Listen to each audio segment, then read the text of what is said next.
All right, guys. So we're trying to get Jace's truck to daily driver status, or at least drivable status.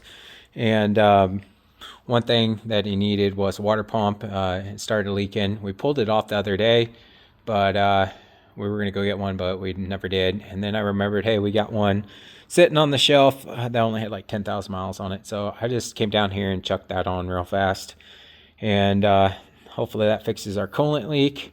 And the only other big thing that we need to do is you can bleed the clutch and you'll have a clutch pedal, and everything's good. You let it sit and you lose your clutch pedal.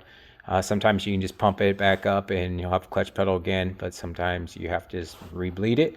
So obviously it's getting air in there somewhere, and hopefully not the slave cylinder.